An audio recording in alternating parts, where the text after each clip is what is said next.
Good evening, everyone. My name is Sarah Bronner, and I'm a communications specialist at the International Food Policy Research Institute, IFPRI.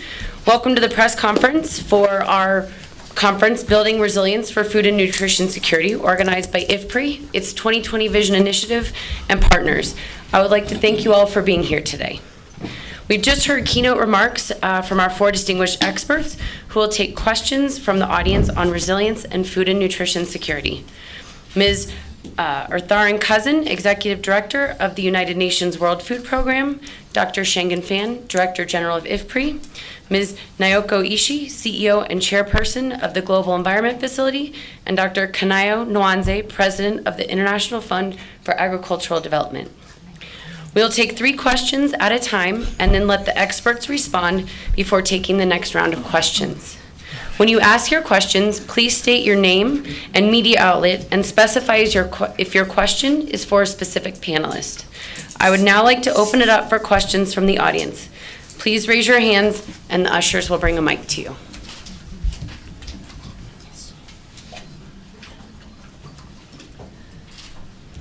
Yes.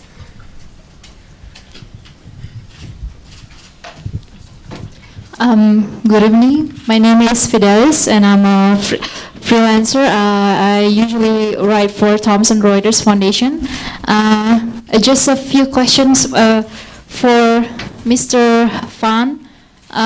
We know that the latest on the IPCC report stating a very devastating report, especially on climate change, and it really had effects on people, especially on food resilience. And then we are going forward for 2020, that would be like 6 years from now. Do you think it's going to be a feasible target to reach 2020, for building this resilience, in provided that the climate change is not rapidly worsen as it is today? Mr. Kanayo Nwanze, it's very impressive for your speech about the small farmers, but I wanted to ask about your view or comment about the partnership with the private sector.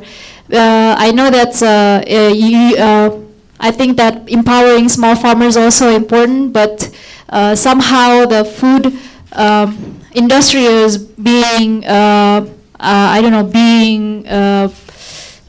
dominated by big companies. So how do you propose partnership with this private sectors? I don't think we have a very, besides DuPont, we don't really see big companies in this conference. Thank you. Was there another question? Yes. My name is Ochieng Godo. I work for SciDev.net. To Mr. Kanayo, you talked about technology when you give the address. What kind of technologies were you referring to that can make small-scale farmers really produce and help themselves? And to Mr. Fan, the role of research and development in resilience, how does it fit in? And lastly, to Ertharin Cousin, engendering resilience, how can that be done effectively? I'm sorry, can you repeat? Engendering. The questions again? R&D, my question is R&D. How well does it fit in resilience, especially when you look at Sub-Saharan Africa, where we have so many small-scale farmers? Okay. And to Cousin is, how do you engender resilience, especially in Africa, for small-scale farmers? Great. We'll let them answer these questions and then do another round. Perhaps we start with you. Okay. Thank you. Thank you. Is it on? Okay. 2 questions have been addressed to me. Well, first of all, thanks to members of the media of the press for giving us this opportunity to interact with you. I think it's oftentimes a misconception, misperception that the food sector or the food industry is dominated entirely by the industrial sector. That is partially true. It will have been true in some years past.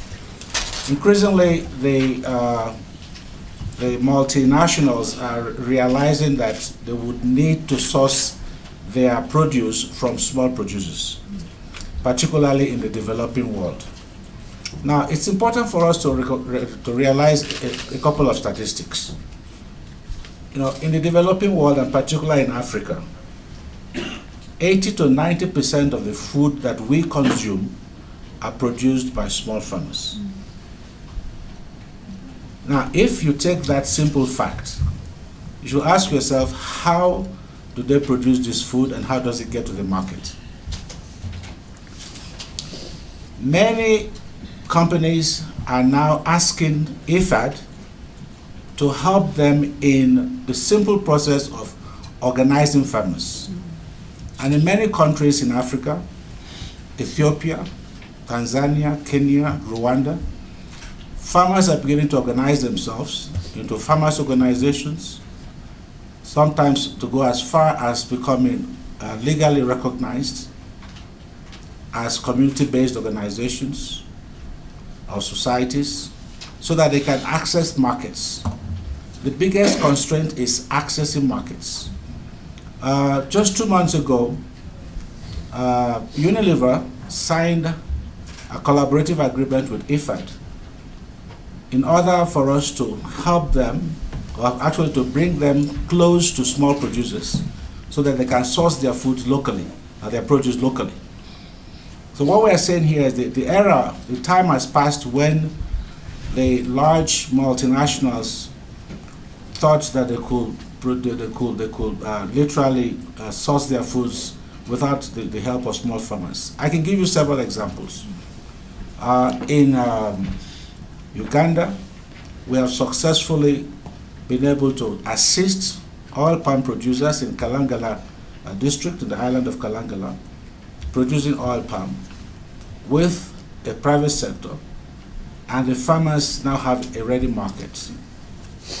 In Rwanda, tea production, farmers even own up to 40% equity, working with the private sector.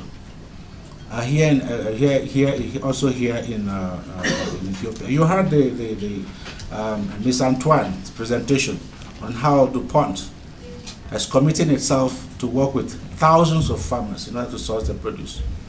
So essentially, what is needed basically is right policies. Government has to put in place the right policies. And agricultural production and productivity in Africa and in the developing world will not make a headway without the engagement of the private sector. It's as simple as that. The private sector must be part of the equation, and smallholders must be recognized for their role in producing the raw materials, whether it's food items, cash food, cash crops, or livestock, or the rest of them. Let me quickly go into the second question on technology. When I say that there are technologies that smallholders can use and they're not using, it's a very simple fact. Now, when you understand that Africa's agricultural sector is underperforming, that is why we call it subsistence agriculture. It is subsistence because farmers are not achieving the potential to produce enough to feed themselves and to get some to the market. Why is it underperforming? Because it is not making use of simple, conventional technologies that have been time-tested in other parts of the world. I'll give you some statistics.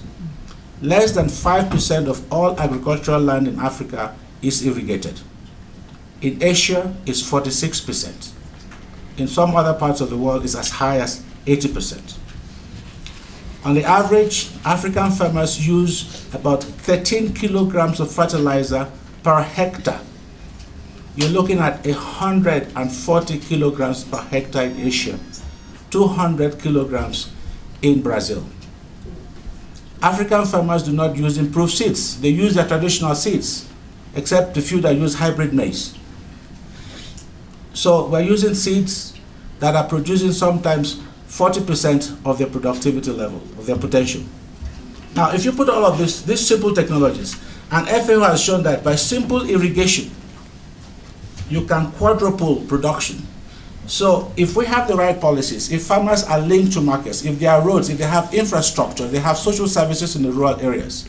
That is why IFPRI believes that unless you have rural transformation, you cannot achieve sustainable urban development, because there's a dynamics in the rural-urban nexus where the transformation of the rural space is fundamental for you to achieve national food security. The technologies are there. They are basic technologies. Subsistence agriculture, I want to repeat, subsistence agriculture is nothing but underperforming agriculture. Africa's agriculture is performing at 40%. So you have 60% potential without even expanding 1 acre of new land. That's where the problem is. Thank you. Dr. Fan, would you like to respond? Okay, sure. I can combine these two questions together. Yes, IPC recent report shows that the agricultural food systems will be affected by climate change. And it is poor regions, poor people will suffer the most. And the poor people do not have capacity, do not have resources, do not have access to deal with these shocks or the negative impact from the climate change. I think 3 ways forward. One is, you mentioned about the technologies. Can I also mention that? I think the newer technology, yes, should push for higher yield, but that's not enough. The newer technology should also build the tolerance, build the stress tolerance against drought, against heat. So even under the climate change conditions, so this newer varieties technology can continue to perform very well. The newer technologies should also help to reduce water or use less water, use less inputs, energy. We have seen some newer technologies from CGIAR centers. For example, the sister center of International Food Policy Research Institute, called IFPRI, International Rice Research Institute, is working on introducing new type of rice called C4 rice. So that can help to increase the yield, can help to reduce the carbon emission. The newer type of technology should also enhance the nutrition. So same amount of food, but through breeding, we can add nutrition into the food crops. We call it biofortification or harvest plus. So it's not just harvest, with plus nutrition there. And there are some successes already. So for example, biofortified sweet potatoes have been widely used in Uganda, in Mozambique, to help many vitamin A deficient children to improve their sight. So that's just tremendous impact on their health, on their physical and mental, even intelligence health is just tremendous. So that's the first one, the technology. Second is policy. We also need policy innovations. Yes, in Africa, many farmers still needed to access to more inputs. But in certain countries, particularly in some of the emerging economies, China, India, because of government subsidies in water and fertilizers, some of the use has reached or beyond the optimal level. So we need to fix that. So correct the market. So remove some of the subsidies will help to improve the efficiency, to reduce underground water contamination, reduce the carbon emission. Well, obviously some smallholders probably will suffer. So that's why this targeted social program, particularly productive social safety nets, will come to help the poorest poor who can grow out of the subsidies. So finally, it's trade. Don't ignore the trade. Open, fair, I should also say fair, transparent trade. Particularly during food price crisis fluctuations, do not use trade bans to protect your domestic consumers, to starve your neighbors. So the essence is clear during 2007-2008 food crisis. I mean, immediate solution is particularly the WFP to purchase food from anywhere they want. So the trade barrier has to be removed. We can start from removing the trade barrier for WFP to purchase their food. for their distribution to poor and hungry people.